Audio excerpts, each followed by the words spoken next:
Kanthi paripurna ngadicara srah panampi punika tumuli hangancik adicara prastawa gadine nggih. Adicara adat panggih pinanganten sarimbit. Dumateng Ki Juru Sembaga kapurih hamrete sing adicara menika saha saking kadang-kadang pamatri budaya. Kapurih matri tesaken kanthi ketawang pamuji semangga.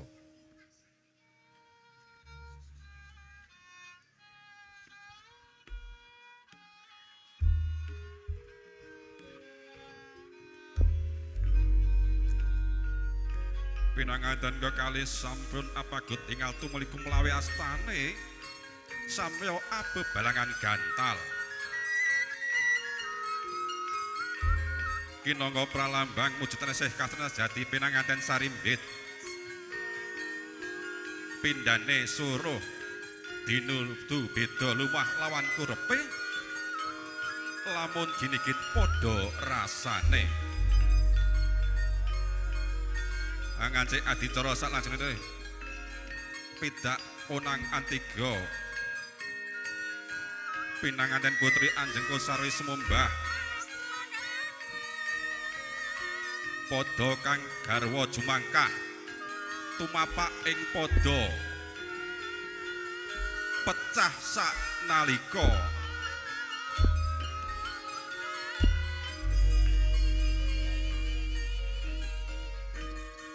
sayekti kinarya prantos anteping tekadi pinanganten sarimbit kepereng badhe pecah saking panggula wentahing Rama Ibu.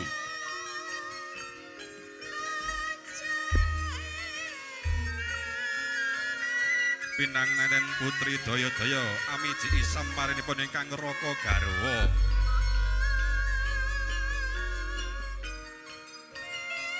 Kinarya pralantika bektine pinanganten putri saha sih katasnaning putri ingkang garwa anggambaraken mugi-mugi kalampahan ingkang kirang prayogi ingkang sampun den wijiki kanthi tirta wening mugi tansah anamung kantun watak budi rahayu.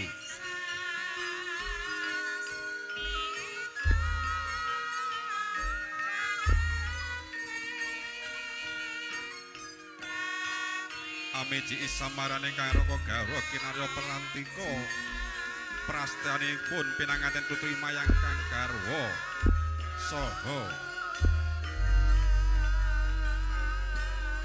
sayekti bekti marang juru nadi ing salami-lami.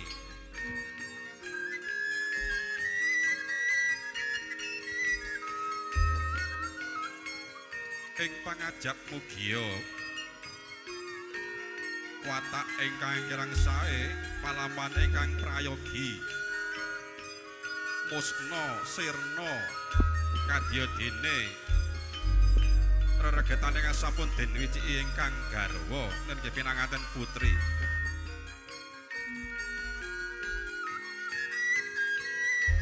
kinarya sangu anggayuh kamuning agesang bebrayan nalika semono pinanganten kekalih sampun jinajaran jumeneng kanthi kekanten asta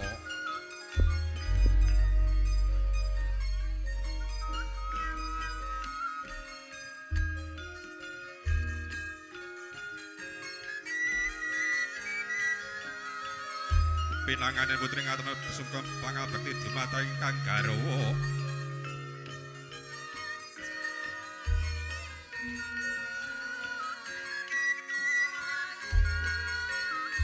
ya sayekti pinanganten ingkang bekti marang kakunge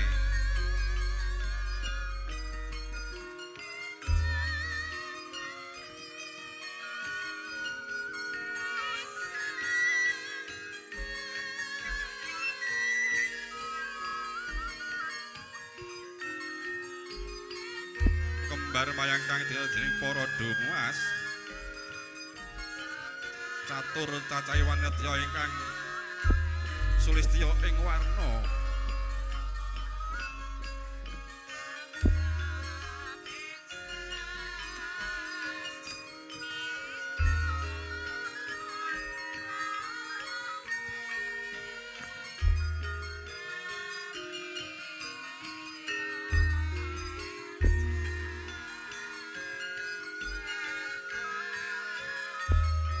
kembar mayang katret ingkang Rama ingkang putrine Bapa Gunawan Soleh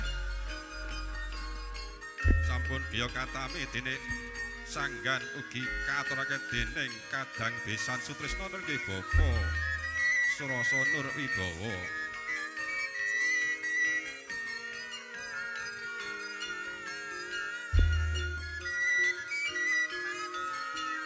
Sanggan kang pinati jangkeping tata cara salaki rabi saha kembar mayang ingkang kawastanan Kalpataru Dewandaru Kalpataru Jayandaru kasta dening Rama Ibu Catur Pepunden.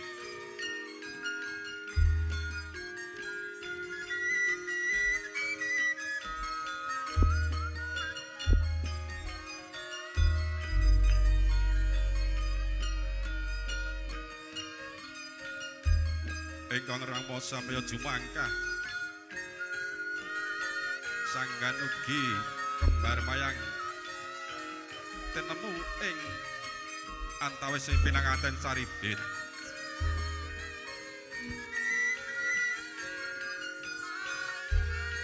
Sampun paripurna kembar mayang griya sanggan kaasta malih dening para dumas nenggih wanita ingkang slistya ing wani ingkang hamengi pinanganten kekalih.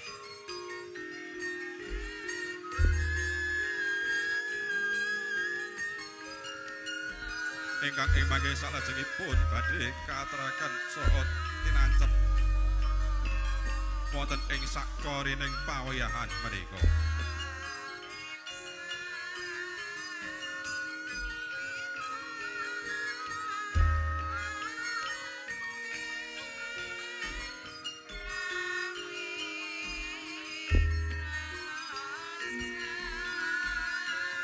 Pinanganten Kakung Jumajar kanthi kakanen asta daya-daya ingkang Rama Ibu sinengeban sindur ing pamidangan kanan kelawan kiring pinanganten kalih.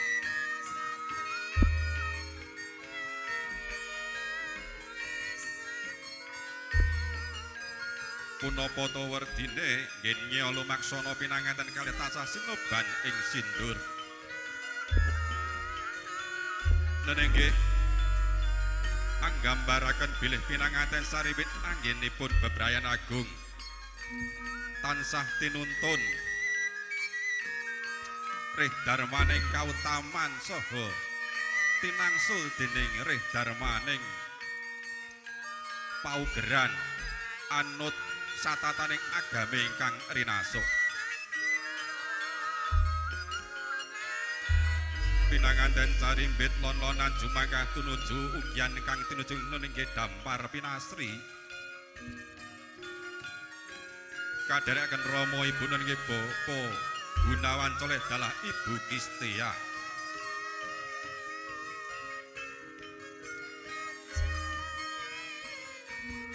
Nggih lumaksana tansah babare semkang sarwa manis kejawi ngaturaken agung pamatur nuwun ugi tansah hanyadong donga pangestu saking sagung para tamu minulya.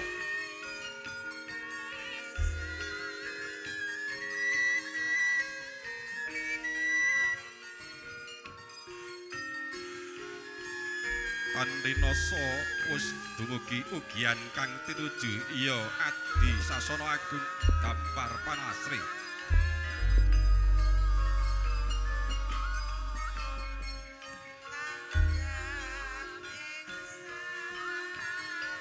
Tanggaping sasmita dening Ibu Sindur linolos dening Ibu Kistia.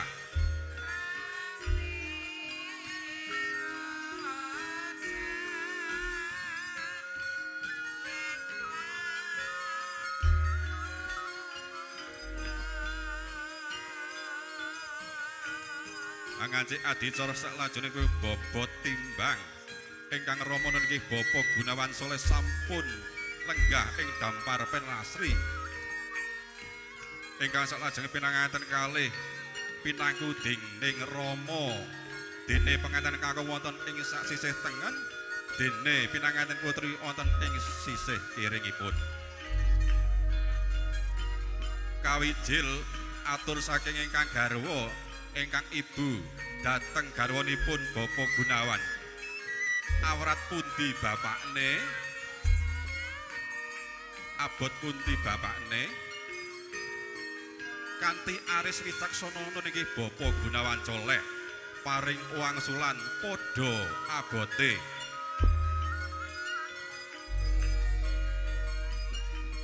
Anggambaripun lamun wis tinimbang katresnanipun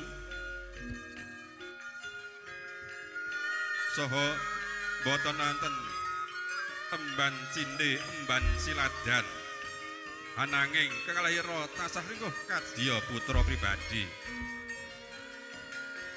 Angancik adicara salajengipun nggih tanem jero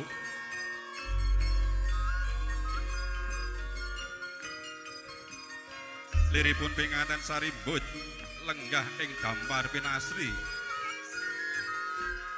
candrane pindha raja nyang Prameswari.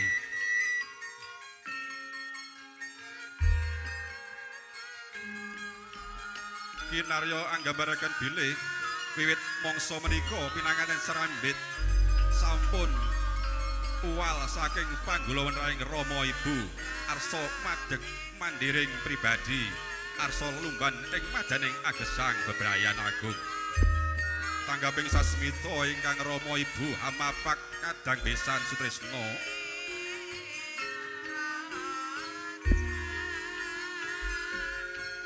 pepunden catur sampun kalanggahaken wonten ing pilenggahan dupi angacik adicara salajengipun nggih kacar kucur.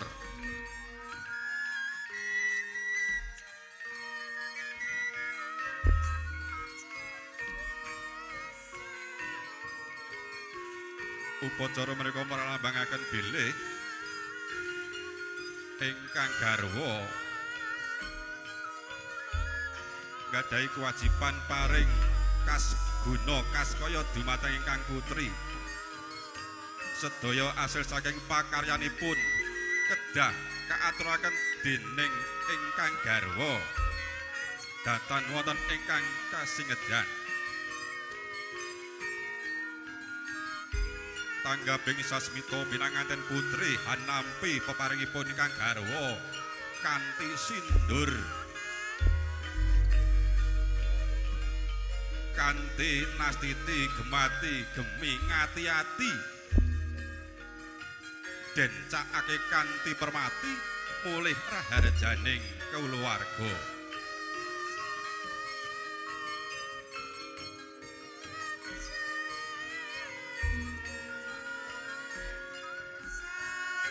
Guna kas kaya sampun katren dening ingkang garwa katampi kati bingah birawan pangilih dening ingkang putri sinangsulan daya-daya kateraken dumateng Rama ibunipun.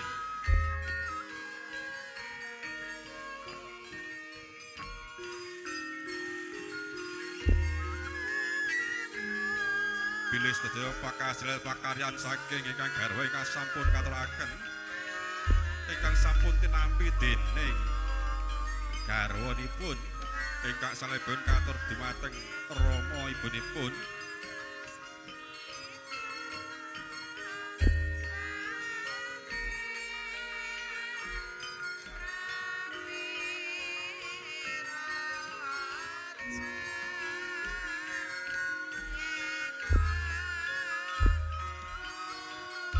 Sindur kateraken dumateng Rama Ibu katampi kanthi bingahing penggalih birawan manah katampi kanthi gemi nastiti ngati-ati.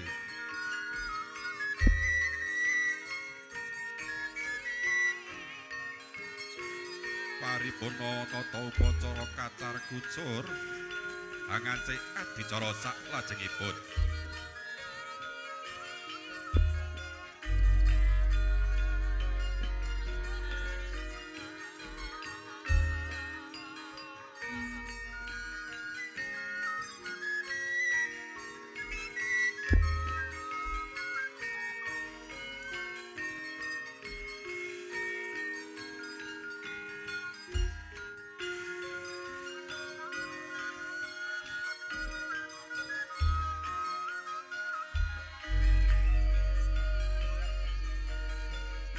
pinangan putri Grolos keris ingkang diagem dening Kang Garwa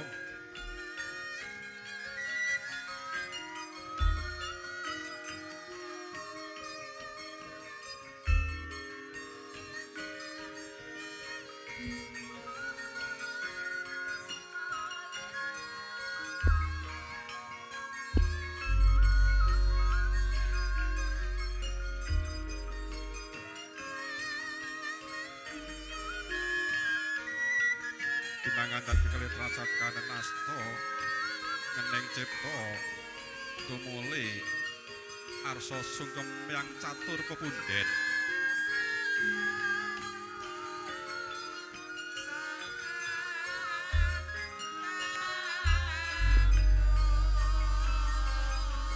wis dumugi wonten ing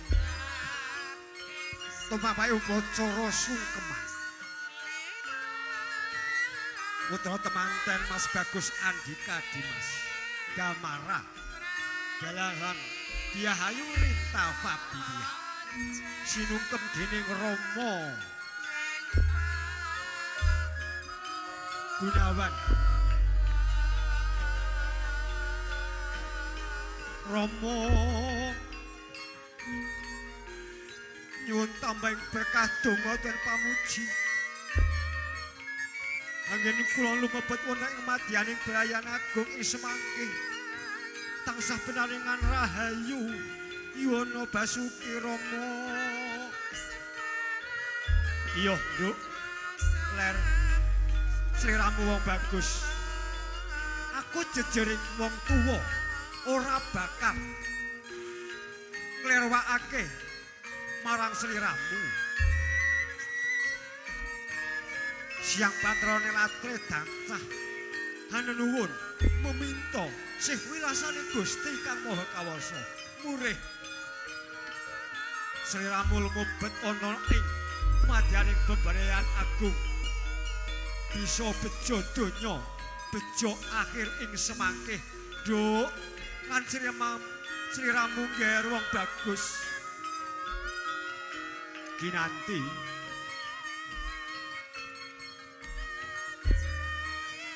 sinungkem dening Rama dalasan Ibu Sarna Nurwibawa dalasan Ibu Dewi Widianti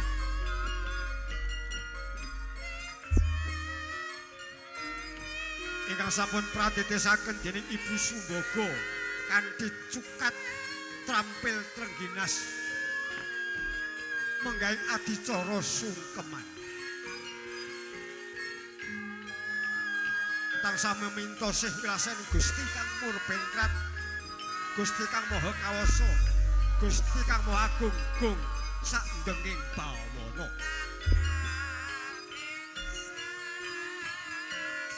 Ger putraku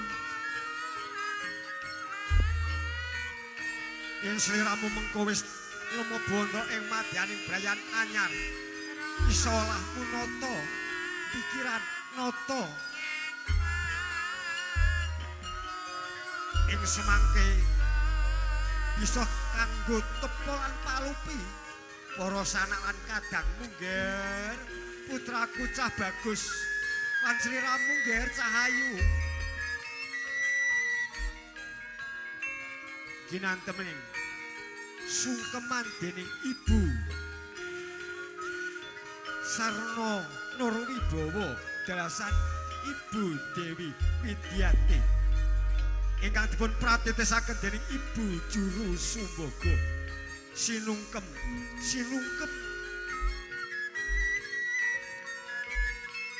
Rama Ibu tertentu kathah klepat lan klentunipun wit ing guwa garwaning Ibu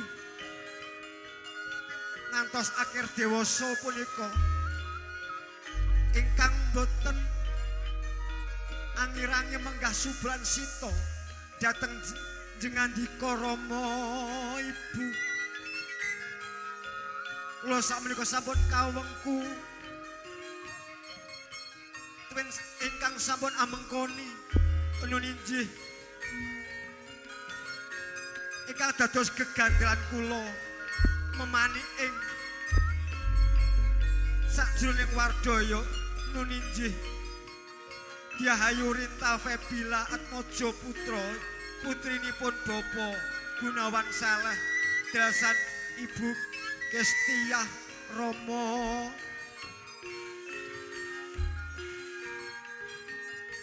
ginantining sungkeman ingkang putra pun Bagus Andika Dimas Damara sinungkem dhateng Ibu Dewi Widyanti paradene Mas Ayu Rinta Fabila sinungkem dening Bapa Sarnono Wibowo. Iya, Nduk. Aku jejere wong tuwa. Tansah banyu mili mungguh pandongaku marang sliramu sakarone. Muga-muga mengko yen wis lumebet ana ing madyaning brayan anyar bisa isoh antut runtut kaken-kaken lan ninen-ninen kadya mimi lan mintuna Nduk lan nger sliramu wis paripurna mangke adicara sungkeman dhateng panjenenganipun Bapa Sarnono Wibowo kaliyan Ibu Dewi Widyanti putra temanten Sarimbit kaju menengaken dening Ibu Juru Paniti Busana.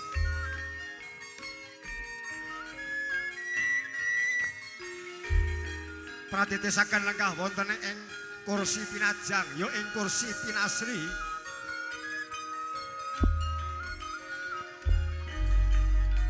Dening Ibu Juru Sumbaga.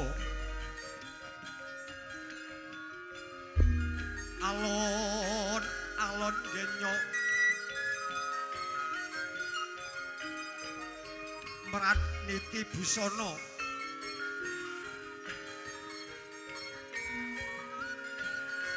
putra temanten Sarimbit Mas Bagus Andika Dimas Damara kaliyan Mas Ayu Rinta Fabila wis lenggah wonten ing kursi pinajang hersining Allah Gusti Kang Maha Agung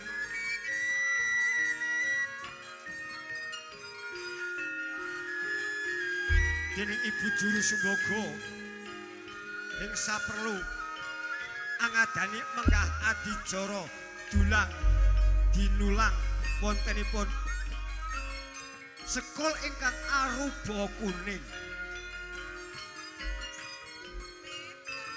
ingkang kakung dulang dhateng garwanipun ingkang putri dulang ingkang kakung kanthi rumaos bingaing manah kanthi rumaos gumbirane ing penggalih wis dumugi umbiyan ingkang sinedya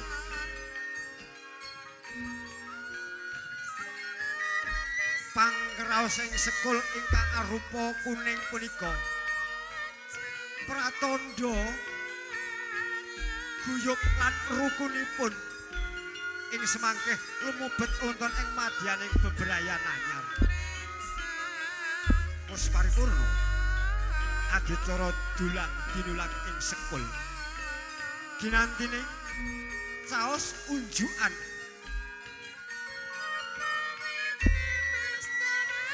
katampi ingkang putri ngunjukaken ingkang kakung ginanti ingkang kakung ngunjukaken ingkang putri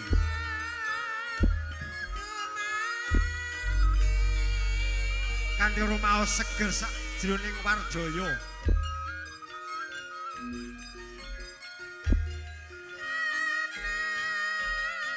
lah punika ta jejeneng katresnan jati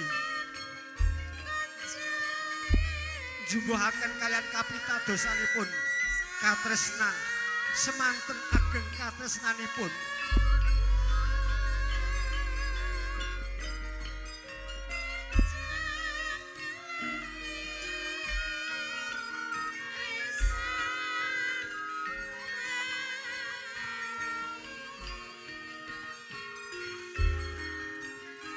Ibu Juru Sumbaga angawe panjenenganipun Bapa Sarno Nur Wibowo dasan Ibu Dewi Widyanti. Mestine ngarah kabedhet citranipun ingkang ing semengkeh kagem pangemut-emut. Wontenipun adicara panggihipun ingkang putra.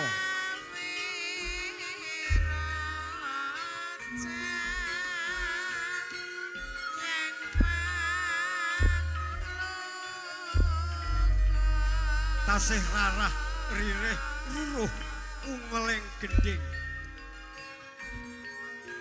ingkang kapiyarsa hangiringi menggak adicara pangging putra temanten ing ari kalenggahan punika. Jengkar saking kursi pinajang Bapak Gunawan Saleh dalasan Ibu Kestiah sinarengan jumeneng jajar dateng Bapa dalasan Ibu Sarno Wibowo dalasan Ibu Dewi Widyanti. Kapendhet citranipun sareng kalian ingkang putra minangka kagem pangemut-emut ing semangkih wus paripurna.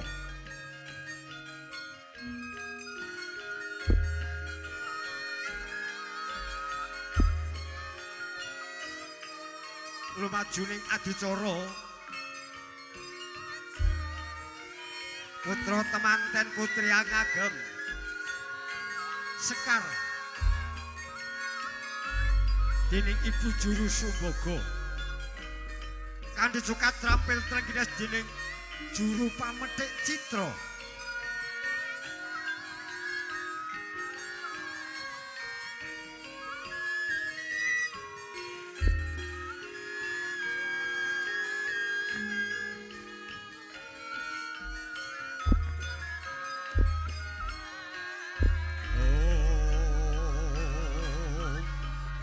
Wus paripurna lenggah keket raket renggang gula kemlupyur pulut sumunar cahyane pating galebyang pating panculat agemane putra temanten saribit lajuning upacara ingkang sajipun enjih tumuruning putra putri dayang-dayang dening kadang kula subo manggala ya manggala subo piyak kapirangu heh kanca maju kanca krempet bet yo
saking amparan tumuju wonten ing sakjawining pawiwahan.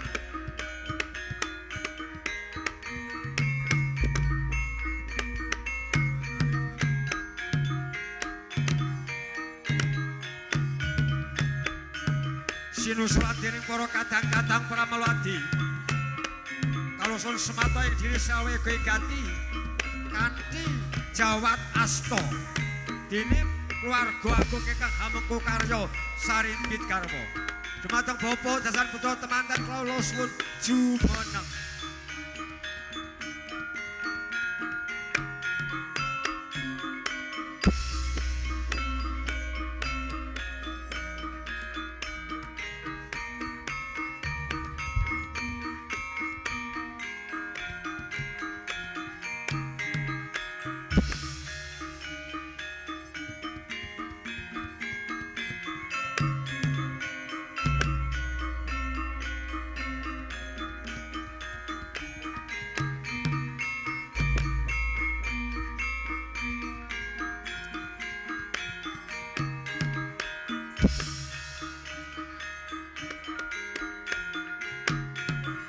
Kanthi cukat rampil straginat. Hei, ladala.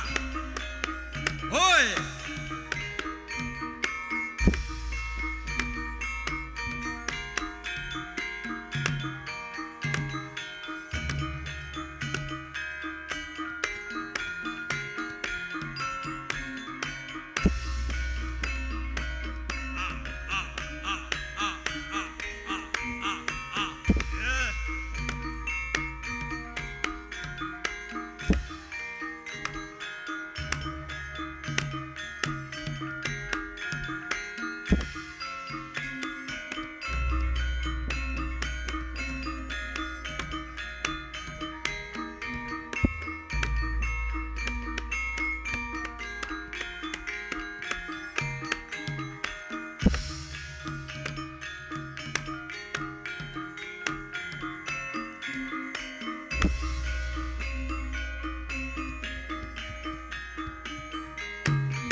Gendong cowok gendong.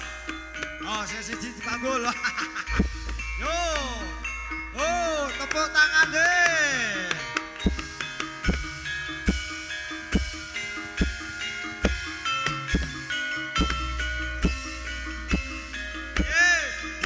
Gundul.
ngandel kang tansah kinaraban robing samudra yawana pasugi sampun paripurna upacara adat panggih pinanganten sarimbit.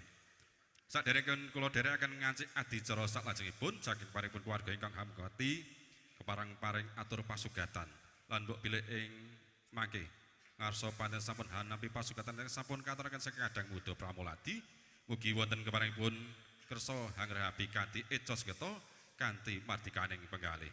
Sagung ngandel kanthi rumatan kinarya nampi regeng ing adicara sumene ingkang sepisan menika saking kadang-kadang pamatri budaya karawitan Mardi Utama keparang atur pasugatan kanthi beksang Bambangan Cakil. Pramila dumateng kadang sepuh kula pun Ki Mistaryanto. Kula suwun pratisaken adicara semenika. Monggo. Risanggeni moyo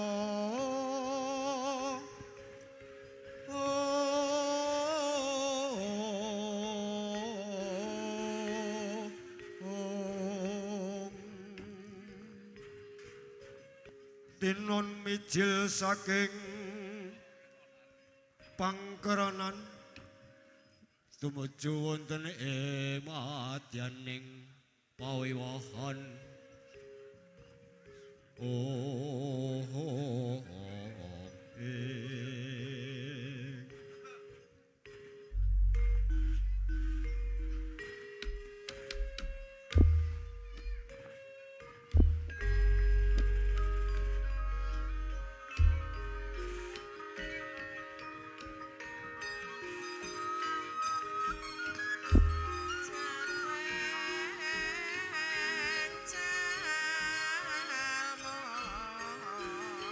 Ya Mas ya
atak as harjoko bis laknat jejegan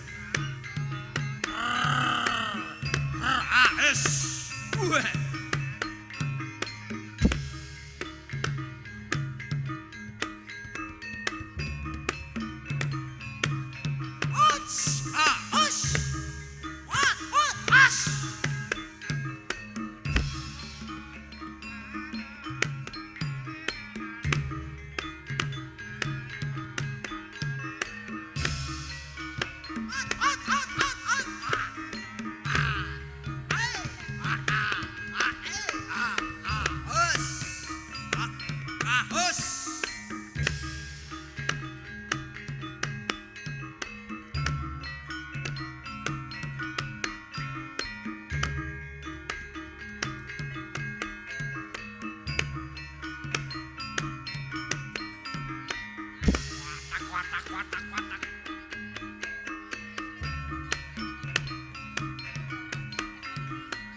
Sang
Joko Blesana jejekan Indo.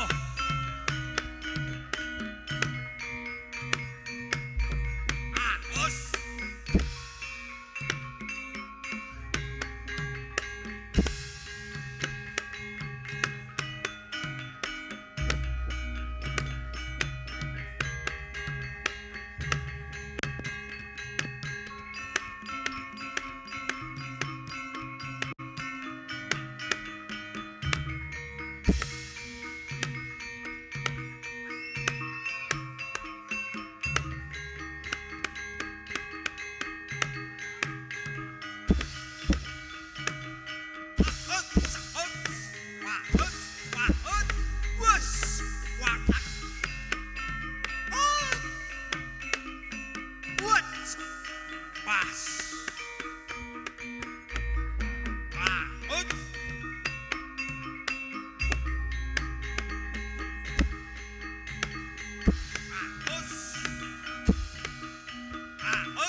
Foto sesarangan, foto dulu.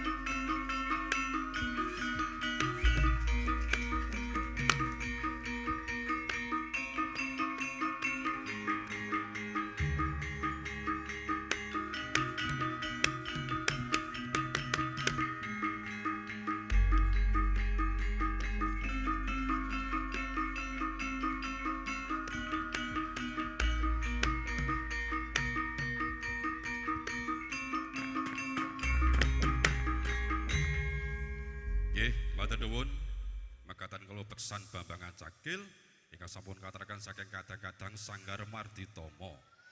Nggih namung latihan kanthi dadakan kemawon mugi-mugi nambahi eco-keco sedamateng sagung para wonten nembe ngrahapi pasokatan ingkang sampun kateraken.